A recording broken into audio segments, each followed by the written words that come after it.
안녕하세요. 승리한산 가족 여러분. 오늘은 창세기 25장 19절에서 34절 말씀입니다. 창세기 파트 2의 42번째 강좌로 영적 특권을 귀중히 여기자라는 제목의 말씀입니다. 승리한 삶의 말씀 중심 예배 중심의 성경 전문 교사를 양성하기 위해서 만들어진 성경 공부 교재입니다. 승리한 삶의 2017년 6월 창세기 20장에서 26장까지의 말씀을 함께 묵상하고 있습니다. 승리한 삶은 발행인이신 박유일 목사님의 구속서로 조망한 성경 연속 강해집 창세기를 통해서 편집이 되어 있습니다. 신약이 완간된 이후에 박유일 목사님께서는 구약 연속 강해 설교집을 계속 집필 중에 계십니다. 지금 현재 창세기를 진행하고 있고요. 시편이 9권으로 완간되었고 소선지서가 8권으로 완간되었으며 다니엘서가 2권으로 완간된 상태입니다. 자, 저희들 주일날 업로드되는 위크 스터디를 통해서 창세기 전체의 내용을 살펴보고 있습니다. 이 내용을 저희들 언약신학적인 관점에서 살펴보면서 이 언약신약을 통해서 하나님께서 우리에게 주시고자 하시는 하나님의 계획, 하나님의 일하심, 하나님께서 우리를 통해서 계승하시고자 하시는 것을 하나님의 준비하심 속에서 우리가 경험하고 사는 것을 말씀을 통해서 확인했습니다. 그 아브라함의 역사가 이제 이삭으로 향하고 그 이삭에게서 에서와 야곱으로 연결되는 과정의 말씀을 우리가 함께 묵상하고 있습니다. 이 내용을 통해서 우리가 세상에서 승리하는 삶을 산다는 것은 어떤 삶을 사는 것인가요? 라는 제목으로 묵상을 해보도록 하겠습니다. 여러분들, 우리가 승리하는 삶을 산다고 했을 때 세상적으로는 우리가 어떤 선택을 하고 사느냐, 무슨 선택을 하는가, 우리의 선택에 굉장히 많은 포커스를 두고 있어요. 그러나 성경은 우리의 선택 앞에 있는 하나님의 무엇인가를 얘기하고 있습니다. 우리가 지금까지 살펴본 것으로 이미 짐작할 수 있다시피 하나님의 준비하심 속에서 우리가 선택을 하게 되는 것입니다. 그렇다고 해서 이 선택이 우리의 의가 될 수 있느냐, 이 선택을 우리가 자랑할 수 있느냐, 그런 선택을 하지 않은 자들에게 우리가 우리의 선택으로 말미암아 그들을 정죄할 수 있는가? 그 부분은 또 다른 얘기입니다. 그 부분은 또 다른 얘기예요. 그러니까 우리가 항상 말씀을 통해서 살펴봐야 되는 것은 무엇이냐면 그 말씀이 주시는 의미와 그 의미를 통해서 일하시는 하나님의 역사심을 볼 줄 알아야 된다는 것입니다.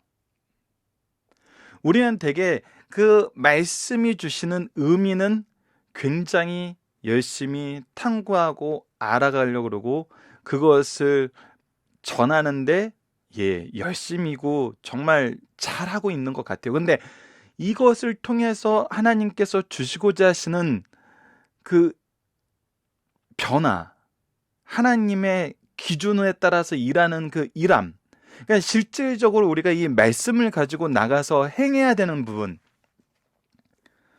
그 부분은 우리가 우리 스스로 자유롭게 결정하는 경우가 많은 것 같습니다. 그래서 때로는 내가 말씀을 먼저 아는 것이 나의 능력이 되고 나의 권한이 되고, 내가 하나님의 은혜를 경험한 것이 나의 특권이 되고, 내가 누굴 정죄할 수 있는 권력이 되고, 다시 얘기한다면 내가 누군가의 영혼에 대해서 판단을 내리고 판결을 내릴 수 있는 어떤 그런 권력화된 특징적인 모습을 드러내는데 너무나 익숙해져 있다는 것입니다. 근데 이것은 항상 죄를 더할 뿐입니다. 승리한산 가족 여러분들은 특히 박유일 목사님이 신무하실 때 그 목회 현장에서 같이 하셨던 분들은 잘 기억하고 계실 거예요. 누구 한 사람 우리는 정죄하는 사람 입장에서, 심지어는 고발하는 사람 입장에도 쓰지 말라고 교육을 해왔어요. 모든 사람을 위한 변호사가 되어야지 검사가 되지 말라 그랬어요. 근데 우리는 검사를 넘어서 재판관이 되려고 그러죠. 때로는 검사와 재판관의 역할을 내가 같이 수행하고 있는 것 같아요. 이것은 세상적으로 봤을 때 얼마나 위선적이고 얼마나 불합리한지를 스스로 증명하게 될 뿐입니다. 왜? 세상도 검사가 있으면 재판관이 있고, 그것을 객관적으로 볼 수 있는, 아니, 검사가 있으면 변호사가 있고, 그것을 객관적으로 볼 수 있는 재판관이 있는 거거든요. 검사와 재판관이 하나인 상태에선 변호사는 존재할 수가 없어요. 변호사의 존재의 의미가 없어지죠. 오늘 우리가 가장 자주 이 말씀을 들으면서 이 말씀을 잘못 해석하는 내용 중에 하나가 오늘 본문 말씀이기 때문에 이 부분을 좀 장하게 설명해 드렸습니다. 여러분들, 우리가 하나님의 준비하심 속에서 하나님의 준비하심을 인정하고 의지하고 사는 것이 우리의 특권이나 우리의 권력이 될 수는 없어요. 그것은 잘못 해석한 겁니다. 이 부분이 왜 잘못 해석하는 것인지를 박유림 막사님 강의 집에서는 잘 드러내주고 있어요.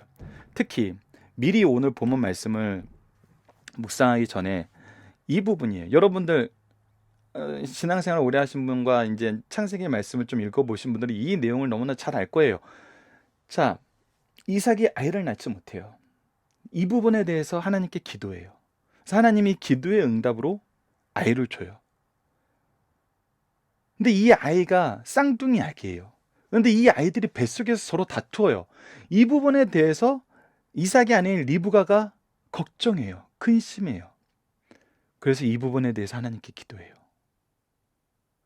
즉 이삭과 리브가의 모습을 보면은 하나님께 기도하는 영적 부모, 영적 유산, 정말 아브라함이 물려준 그 신앙을 잘 유지하면서 그것이 가정 안에서 잘 자라고 있고, 이 가정을 이루고 계승하는 데 항상 기도하는 모습이 있었던 걸 볼 수 있어요. 그때 여호와께서 23절에 언약을 주십니다. 이 언약에 근거하여서 이 두 아이들의 인생은 변화가 있어요. 이 언약에 근거하여서 리브가는 야곱을 대하는 모습이 결정돼요.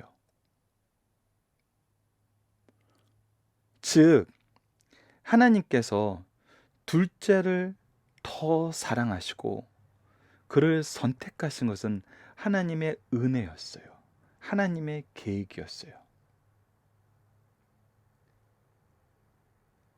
근데 이 계획 속에 이 계획을 스스로들이 각자가 해석하고 적용하는 모습을 보면은 굉장히 잘못된 방향으로 가는 것을 볼 수 있어요. 근데 이 내용을 보고, 그래서 에서가 사냥하고 돌아와서 배고프니까 야곱이 팥죽을 쓰고 있는 것을 보고, 야곱이 팥죽을 원하면은 장자권을 나에게 넘겨라 그럴 때 에서가 내가 죽게 되었는데 이 장자권이 내게 무슨 소용이 있냐, 그래서 이 장자권을 장자의 명분을 가볍게 여김으로 이것을 팔았다라고 얘기 나오면서 야곱은 정말 이 하나님이 주신 이 장자권을 소중히 여기고 정말 이것을 얻고 싶어서 항상 그가 노력했던 것으로 이렇게 얘기를 하고, 에서는 이 장자권을 경히 여기고 가볍게 여김으로써 영적인 축복과 영적인 이 하나님의 은혜를 정말 등한시한, 그래서 야곱의 선택은 굉장히 좋은 선택이고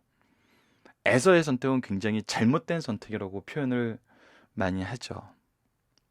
즉 야곱은 그 스스로가 의를 이룬 것이고 에서는 그 스스로가 자기의 유업을 포기한 것으로 의를 멀리한 게 되는 거죠. 근데 이것이 아니란 거예요. 이것이 아니란 거예요.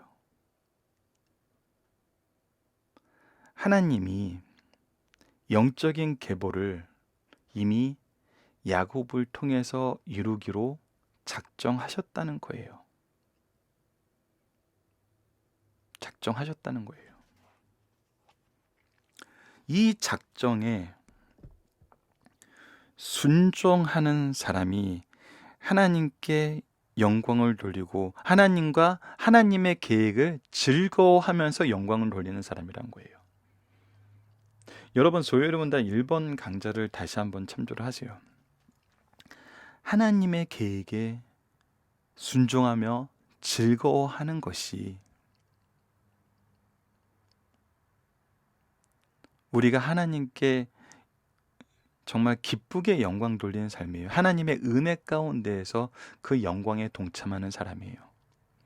그런데 그것을 거부하는 자는 그 거부함으로 그가 영광 돌리는 삶을 살지 못하고 안 하는 것이 아니라 그도 하나님께 영광 돌려요. 왜? 하나님이 우리 모든 인생을 만드신 목적이 이건 하나님의 창조의 목적이기 때문에 우리가 그렇게 살고자 해서 우리가 결정해서 우리가 이루려고 했던 것이 아니고 하나님께서 그렇게 창조하셨기 때문에 모든 인생은 모든 우주는 하나님의 영광을 위해서 살아요. 그래서 우리가 하나님의 영광을 위해서 산다는 것이 우리의 그냥 본성이에요. 너무나 자연스러운 거예요. 근데 그 영광을 위해서 사는데 두 가지 모습이 있다니까요. 첫 번째가 뭐냐면 그것을 즐거워하면서 하나님의 은혜에 동참하여서 하나님의 준비하심 속에서 사는가, 아니면 이것을 거역함으로써 하나님의 공의를 드러내서 하나님의 심판성에서 하나님의 신실하심을 드러내는 것으로 하나님께 영광을 돌리는가. 즉 우리가 앞으로 창세기를 통해서 에서와 야곱의 모습을 볼 거예요. 그럼 우리가 이제 무엇을 봐야 되냐면 23절에 하나님의 계획, 이 계획에 누가 어떻게 순종하는 삶을 살았는가예요. 누가 어떻게 순종하는 사람. 즉 하나님의 계획을 기쁘게 즐거워하면서 하나님께 영광 돌리는 삶을 살았는가, 아니면 이것을 거역하고 이것을 멀리하고 오히려 배반하면서 하나님의 공의의 심판중에 있음으로 하나님께 영광 돌리는 삶을 살았는가.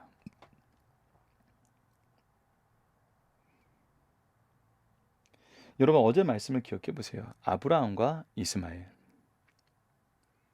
하나님께서 이 땅에서 복을 주시겠다는 그 언약은 아브라함을 통해서 이스마엘에게도 성취가 되었어요. 그러나 마지막 모습은 달랐어요. 하나님의 영광은 이미 이스마엘이 12아이를 낳는 것으로 하나님은 하나님의 언약의 성취를 보여주면서 영광 받으셨어요. 그런데 이스마엘이 어떤 길을 갔냐는 거예요. 그거는 달라요. 우리가 사도행전을 통해서 이 재판관에 서지 말아야 되는 가장 중요한 핵심적인 말씀을 바로 사도 베드로의 가룟 유다에 대한 평가로 우리가 항상 얘기를 하죠.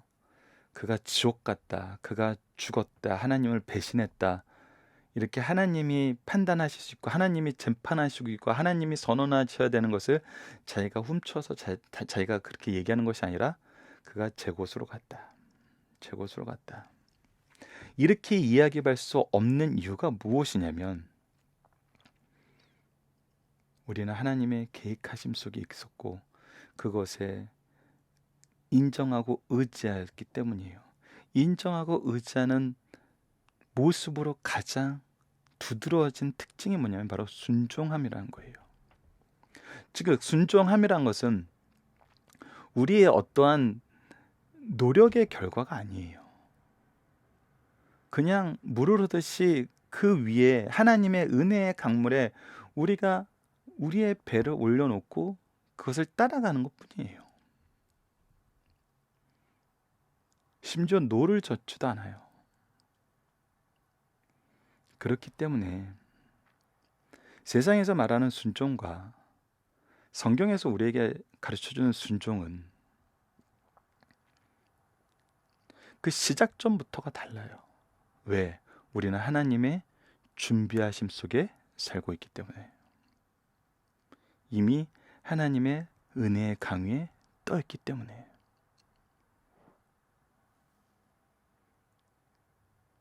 그래서 때로는 우리의 순종은 우리가 노를 젓는 그런 수고에 집중하게 하는 게 아니라 하나님의 은혜의 물결이 어디로 가고 있는지 그 미래를 바라보게 하세요. 그것이 바로 소망 있는 사람들의 삶이에요. 미래를 바라보는 삶. 그것이 은혜의 강위에서 순종함으로 그 위에 떠 있는 사람들의 모습입니다. 자, 이런 개념을 가지시고, 그래서 누가 23절 말씀을 인정하고 의지하고 사느냐를 봐야 돼요. 여러분, 이 부분에 대해서 의문이 드시는 분들은 사도행전 7장에 있는 스데반의 설교를 보세요. 하나님께서 요셉에게 꿈을 주셨다는 것은 하나님의 구속의 계획을, 구속의 경륜을 요셉을 통해서 성취하겠다라는 하나님의 선언이었어요. 근데 그 형들은 그것을 어떻게 여겼어요? 그것을 싫어했어요. 그것을 거절했어요. 그래서 요셉을 죽이려고 했었고 요셉을 팔아버렸어요. 스데반은 요셉의 이야기를 설교에 모두에 얘기하면서 하나님의 선지자를 거역하는 예로 설명을 해주고 있어요. 즉, 우리가 23절 말씀을 통해서 앞으로 봐야 되는 것은 무엇이냐면 누가 이 언약에 순종하는 것을 기뻐함으로 지키느냐예요. 기뻐함으로 이 순종에 동참하느냐예요. 순종함으로 동참하느냐예요. 이것을 보면은 야곱과 에서의 모습에서 우리가 지금 현재 우리들의 삶을 점검할 수 있는 내용들이 굉장히 많이 나옵니다. 우리가 교회에서 스스로 의인이라고 여기고 스스로 높은 사람이라고 여기고 스스로 무언가를 영혼에 대해서 판결을 내릴 수 있는 사람이라고 여기는 그런 자세는 사라지게 되죠.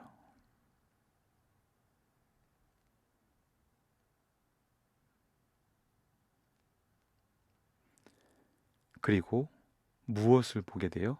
하나님의 은혜의 강물이 어디로 향하는지를 보게 돼요. 그래서 지금 내 옆에 있는 일반 세상 사람들이 보기에는 위기라고 느끼고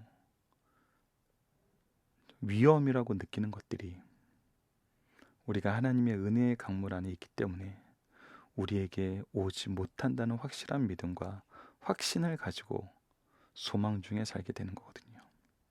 이것이 바로 승리하는 사람들의 삶의 모습인 것입니다.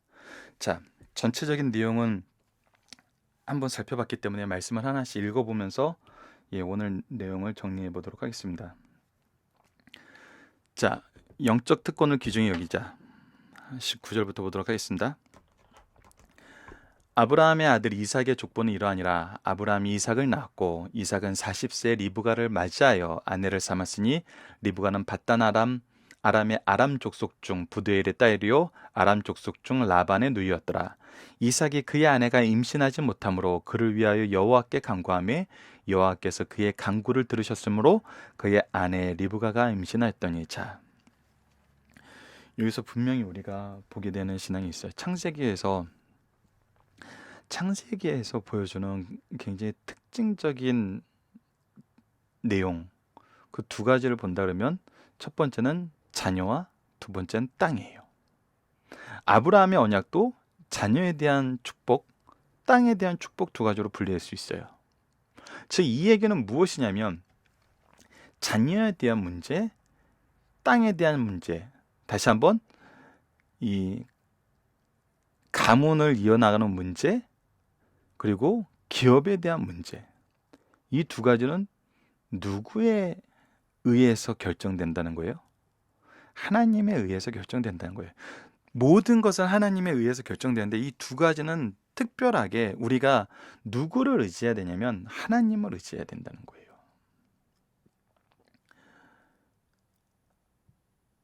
그래서 항상 기업과, 그러니까 이 세상에서의 물질적인 기업과 육체적인 기업, 결국 이 기업이라는 틀 안에서 하나님께서 우리에게 허락해 주시는 두 가지 복, 자녀와 줄로 지어준 구역. 이 자녀에는 육적인 자녀와 영적인 자녀가 들어가 있어요.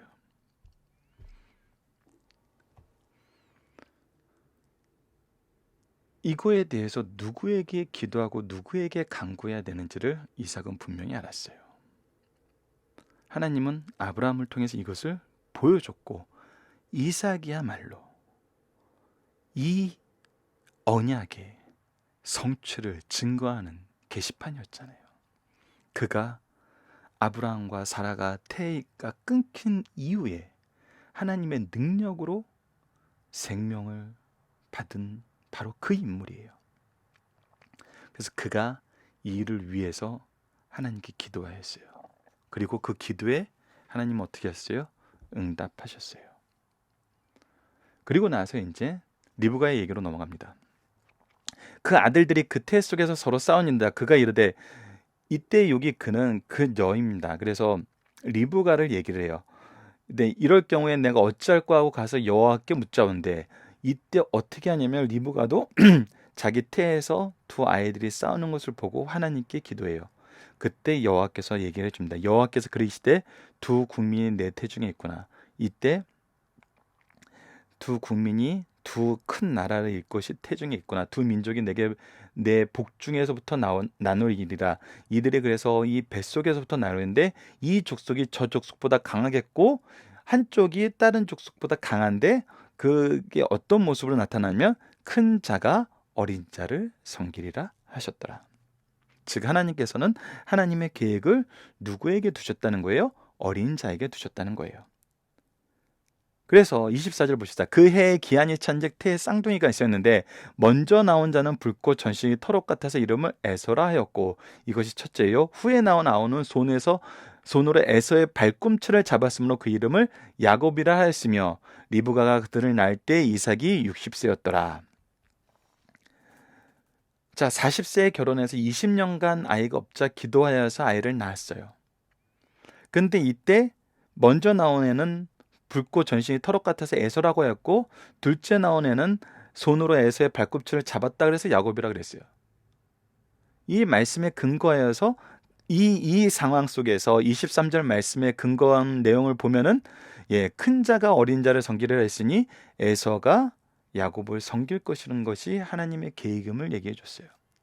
즉 하나님이 누구를 통해서 이 가문의 영적 특권, 언약의 승계를 이루어 나가신다고 얘기했냐면, 바로 야곱을 통해서 이것을 하시기로 하셨던 것이 하나님의 작정이란 거예요. 이것은 우리가 좀 이따 적용하기 위해서 말라기서 말씀과 함께 묶어서 살펴보도록 하겠습니다. 중심 사상을 볼 때는 로마서 말씀을 같이 한번 묶어서 보도록 하겠습니다. 그 아이들이 장성함에 에서는 익숙한 사냥꾼이었으므로 들사람이 되고, 야곱은 조용한 사람이어서 장막에 거주하니, 이삭은 에서가 사냥한 고기를 좋아함으로 그를 사랑하고, 리브가는 야곱을 사랑하였더라. 아이들, 이 쌍둥이 아들인데도 두 아들이 성향이 완전 달라요. 그 완전히 다른 상태에서 이삭은 고기를 좋아해서 에서를 사랑하고, 리브가는 장막에 거하는 야곱을 사랑하였어요. 야곱이 죽을 수 없더니 에서가 들에서 돌아와심이 피곤하여 야곱에게 이르되, 내가 피곤하니 그 붉은 것을 내게 먹게 하라 한지라. 그러므로 에서의 별명은 에돔이더라. 그래서 에돔 민족이 되죠. 야곱이 이르되, 형의 장자의 명분은 오늘 내게 팔라. 자, 여기에서 이제 우리가 아까 주의해야 됐던 잘못된 해석에 한번 그 내용을 보도록 하겠습니다. 하나님의 계획은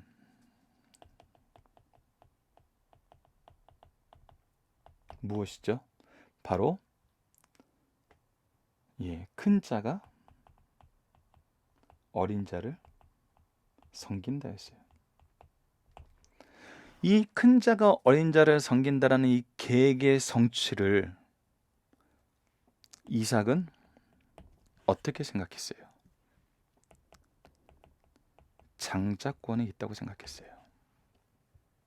이 장자권을 내가 가져야 된다고 생각했어요. 가져야 된다고. 그래서 31절에 보십시오. 야곱이 이르되 형의 장자의 명분을 오늘 내게 팔라. 에서가 장자로 태어난 것은 하나님이 계획하신 거예요.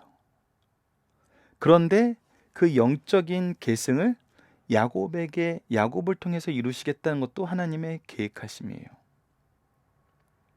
하나님의 계획하심이 앞으로 어떻게 드러날지 아직 이들은 몰라요. 우리는 알죠.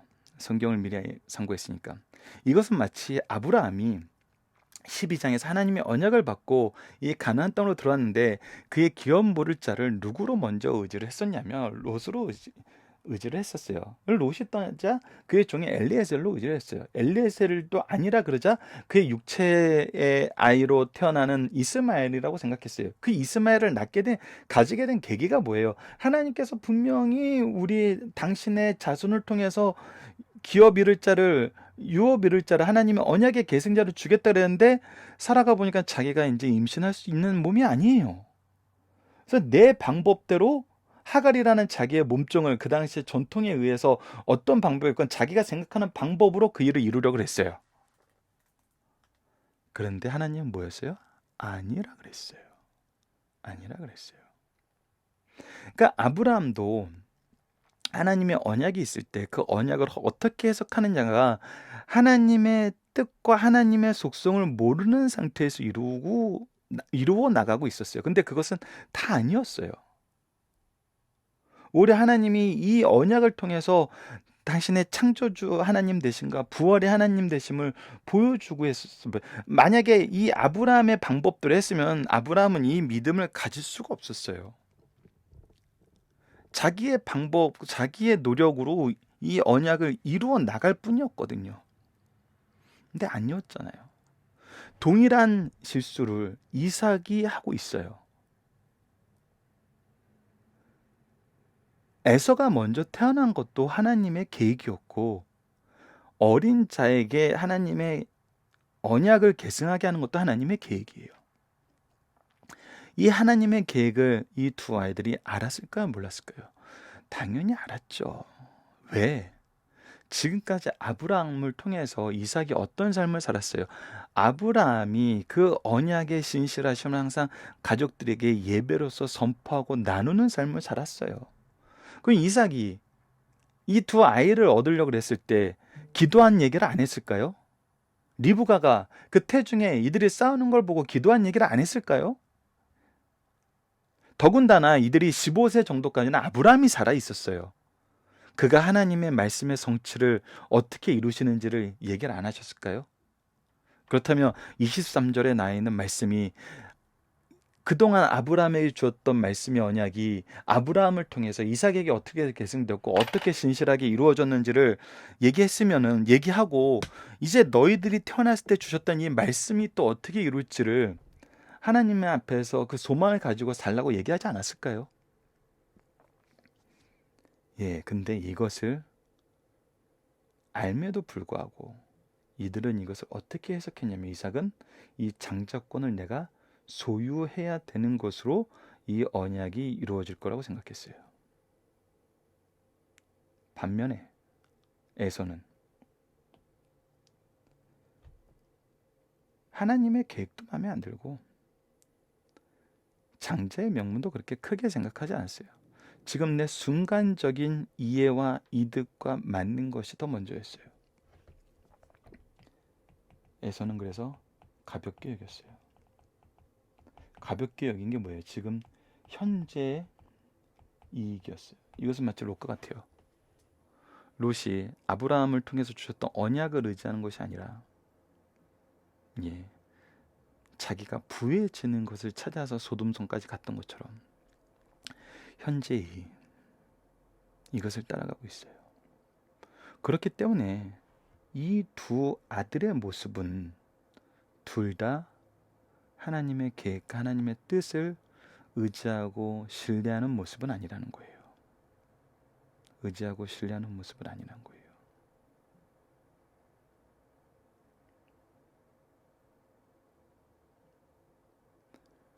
이것은 이런 식의 잘못된, 우리가 이 말씀을, 이 하나님의 언약을 기준으로 보지 않고 야곱을 의롭다고 칭했던 이런 류의 해석은 결국 누가복음에서 돌아온 탕자의 비유에서 이 비유의 내용을 통해서 누가 잘못되었는지, 하나님께서는 무엇을 얘기하고 계시는지를 통해서도 우리가 확인할 수 있어요. 그 부분 여러분들 누가복음 강좌를 통해서 확인해 주시길 바랍니다. 자, 본문 묵상을 보도록 하겠습니다. 이삭과 리브가는 자신들의 문제를 어떻게 해결하는 사람이었나요? 기도함으로 해결하는 사람이었어요. 그리고 하나님은 두 아이에 대해 어떻게 말씀하셨나요? 태중에 있는 아이들이 나누이고 족속을 이루겠는데 큰 자가 어린 자를 섬긴다 그랬어요. 이삭이 에서를 사랑하는 이유는 무엇이었나요? 그가 사냥한 고기를 좋아했던 거예요. 그리고 리브가가 야곱을 사랑하는 이유는 무엇이었나요? 그가 장막에 거하기도 했지만 바로 어떻게 보면 이 언약을 계승할 계승자로서 더 사랑했을 수도 있어요. 에서는 장자의 명분을 어떻게 여겼고, 에서가 이르되 내가 죽게 되었더니 장자의 명분이 내게 무슨 유익이 이르요. 현재의 유익을 위해서는 언제든지 바꿀 수 있을 거라고 생각했어요. 그래서 이것을 경히 여겼어요. 근데 야곱은 어떻게 여겼어요? 이것을 사고 팔 수 있는 것으로 여겼어요. 하나님이 정해놓은 질서를 내가 어떻게든 바꿔볼 수 있다고 생각을 한 거예요. 이건 둘 다 하나님의 말씀을 신뢰하는 모습이 아니었던 거예요.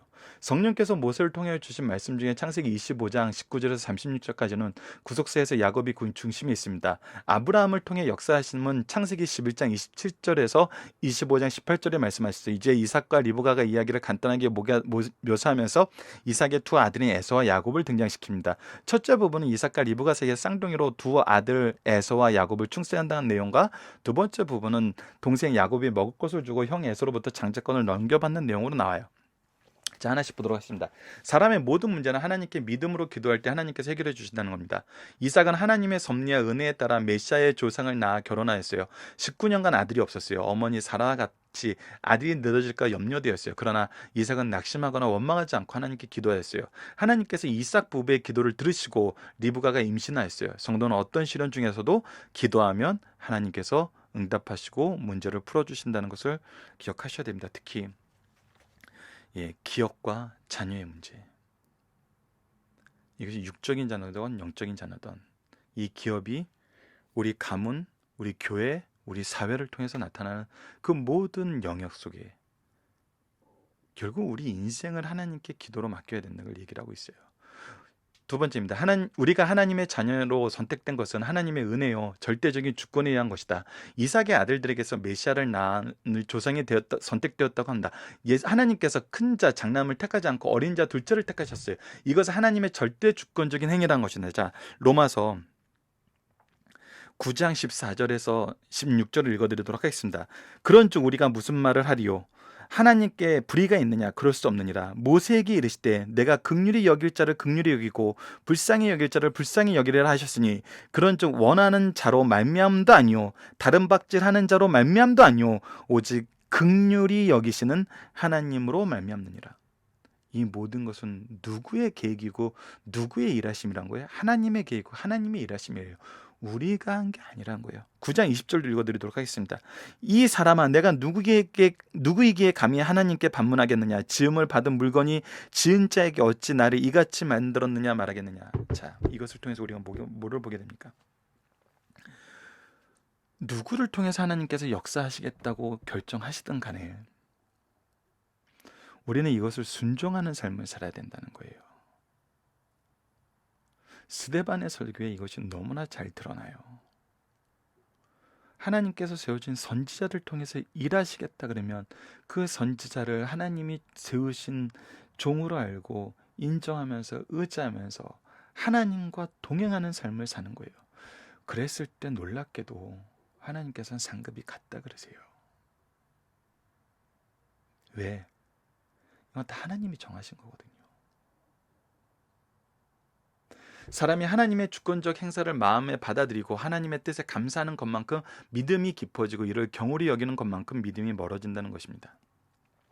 자, 에서는 영적 가치보다 육적 가치를 우선하였고 야곱은 육적 가치보다 영적 가치를 우선하였어요. 하나님의 형상으로 지음받은 사람은 세상 살 때 하나님의 섬기는 영적인 것과 세상 삶에 필요한 육적인 것이 동시에 필요해요. 에서는 짐승을 사냥할 만큼 육적으로 강하였으나 영적 필요에는 소극적이었어요. 그러나 야곱은 하나님의 약속 언약은 너무나 귀중히 여겨 자기가 차지하려고 하였어요. 에서는 장자의 명분을 파는 망령된 일을 하였고 야곱은 거룩한 것을 물질로 거래하는 오류를 범하였어요. 즉 둘 다 하나님의 뜻에서는 잘못되었던 거예요. 자, 살펴보기 정답 여러분은 카페를 통해서 확인해 주시고요. 적용합니다. 23절 말씀과 말라기 1장 2절 말씀을 통해 나타난 하나님의 은혜를 묵상해 봅시다. 23절은 다시 한번 얘기합니다. 여호와께서 그에게 이르시되 두 민족이 내 태중에 있구나. 두 민족이 내 복중으로부터 나누이리니 이 족속이 저 족속보다 강했고 분명히 한쪽이 한쪽보다 강해요. 그리고 큰 자가 어린 자를 섬기리라고 했어요. 이것이 하나님의 계획이에요. 하나님이 미리 준비해 놓으신 구속사의 역사예요. 이걸 가지고 이스라엘은 말라기서에서는 굉장히 재밌어요. 말라기서에서는 하나님이 내가 너희를 사랑하였는데 너희들이 어떻게 나한테 이렇게 할 수 있어 얘기를 하자. 하나님이 우리를 언제 사랑했어요? 하나님이 우리를 언제 사랑했어요? 이럴 때 하나님께서 말씀하신 거예요. 여호와께서 이르되 내가 너희를 사랑하였노라. 하나 너희가 이르기를 주께서 어떻게 우리를 사랑하셨나이까 하는도다. 나 여호와가 말하노라. 에서는 야곱의 형이 아니냐. 그러나 내가 야곱을 사랑하였고 에서는 미워하였으며 그의 산들을 황폐하게 하였고 그의 산업을 광야의 이리들에게 넘겼느니라. 야곱이 어떤 선도 있기 전에 이미 하나님께서는 야곱에 대한 사랑을 드러내셨고 그 사랑하심을 보여주었어요. 즉 우리가 하나님의 자녀로서 먼저 쓰임 받는 것은 하나님의 사랑하심의 결과라는 거예요. 이건 이제 두 가지 방향으로 우리가 봐야 됩니다. 우리가 하나님의 사랑을 인정하고 의지하고 사는지를 봐야 돼요. 두 번째는 이 사랑하심으로 사랑해야 돼요. 이것이 바로 구속사의 모습입니다. 나에게 주신 은혜, 나에게 주신 사랑은 나에게서 끝나는 것이 아니에요. 나를 통해 누군가를 사랑하게 하시기 위한 하나님의 준비하심 속에서 나 또한 같이 준비되고 있는 거예요. 이것이 계승의 모습입니다. 우리 자녀를 위해, 우리 제자를 위해, 우리 기업을 위해 우리가 이 일에 쓰임받는 승리한 삶 가족 여러분들 되었으면 합니다. 말씀을 기초로 기도하기를 통해서 마치겠습니다. 하나님, 우리가 이삭과 리브가처럼 기도하는 부모가 기도하는 스승이 되게 하여 주소서. 그리고 하나님이 주권적으로 야곱을 사랑하신 사랑이 우리를 향한 놀라운 사랑의 역사임을 알고 우리가 그 사랑 앞에서 교만하지 않게 하여 주소서. 하나님의 사랑이 없다고 부정하는 삶을 살지 않게 하여 주소서. 오직 하나님의 말씀에 의지하여 하나님의 사랑 속에서 하나님의 사랑으로 세상을 승리하게 하여 주소서. 예수님 이름으로 기도드립니다. 아멘.